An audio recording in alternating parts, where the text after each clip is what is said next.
എല്ലാവർക്കും നമസ്കാരം. മുഖ്യമന്ത്രി ദളപതി വിജയ് ജനനായകൻ. சி ஜோசப் விஜய் எனும் நான்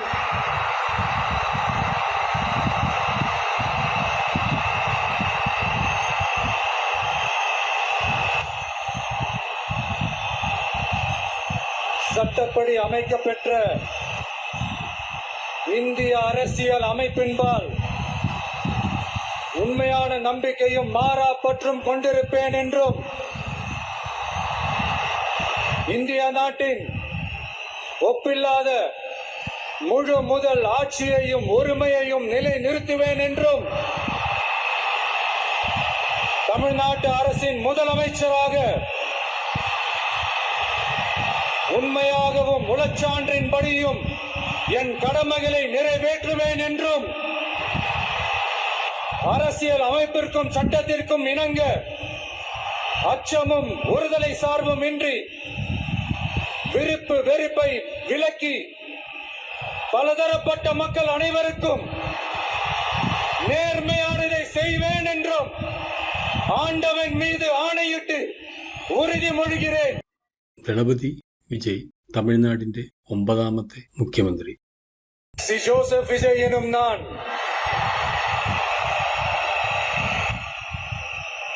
தமிழ்நாட்டு அரசின் முதலமைச்சர் என்ற முறையில்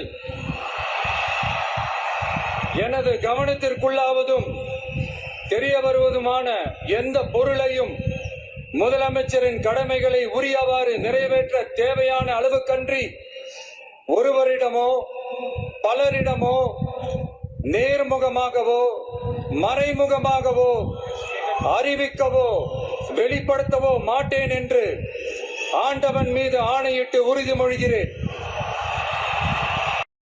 പ്രശസ്ത സിനിമാ താരം സംസ്ഥാനത്തിന്റെ മുഖ്യമന്ത്രിയാകുന്നത് തമിഴ്നാട്ടിൽ ഇത് 2ാം തവണയാണ്. AIADMK എന്ന പാർട്ടി രൂപീകരിച്ച് തമിഴ്നാട് മുഖ്യമന്ത്രിയായ MGR പക്ഷേ മുഖ്യമന്ത്രിയാകുന്നതിന് മുമ്പ് തന്നെ നിയമസഭാംഗവും രാഷ്ട്രീയക്കാരനുമായിരുന്നു. എന്നാൽ വിജയ് തികച്ചും വ്യത്യസ്തനായിരുന്നു. തിരഞ്ഞെടുപ്പിന് 2 വർഷം മുമ്പ് മാത്രമാണ് തമിഴ് വെട്രി കഴകം എന്ന രാഷ്ട്രീയ പാർട്ടി വിജയ് രൂപീകരിച്ച് ഭൂരിപക്ഷം സീറ്റുകളും പിടിച്ചെടുത്ത് മുഖ്യമന്ത്രിയായി സത്യപ്രതിജ്ഞ ചെയ്യുന്നു.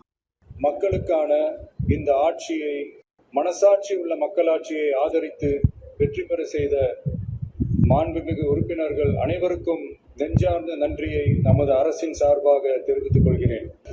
நடைபெற்று முடிந்த சட்டமன்ற தேர்தலில் எந்த அணியும் இல்லாமல் தனி அணியாக, தனி சிறப்புமிக்க அணியாக, மக்கள் அணியாக, மக்களை விரும்பும் அணியாக, மக்கள் விரும்பும் அணியாக களம் காண்டோம். 1967 and 1977 தேர்தல்கள் வாயிலாக அமைந்த சாமானியர்களின் அரசை போலவே 2026 சட்டமன்ற தேர்தல் வாயிலாக தமிழக வெற்றிக் கழகமும் சாமானியர்களின் அரசையே அமைக்கும் என்று மக்களிடம் தீர்மானமாக கூறினோம்.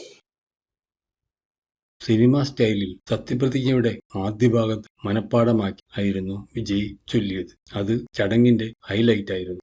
2ാം ഭാഗം പക്ഷേ അദ്ദേഹം പേപ്പർ നോക്കി തന്നെ വായിച്ചു. സിനിമകളിലെ പോലെ നാടകീയ മുഹൂർത്തങ്ങളായിരിക്കും വിജയിനെ കാത്തിരിക്കുന്നത്. എല്ലാം നേരിടാൻ അദ്ദേഹത്തിന് ആശംസകൾ നേരുന്നു.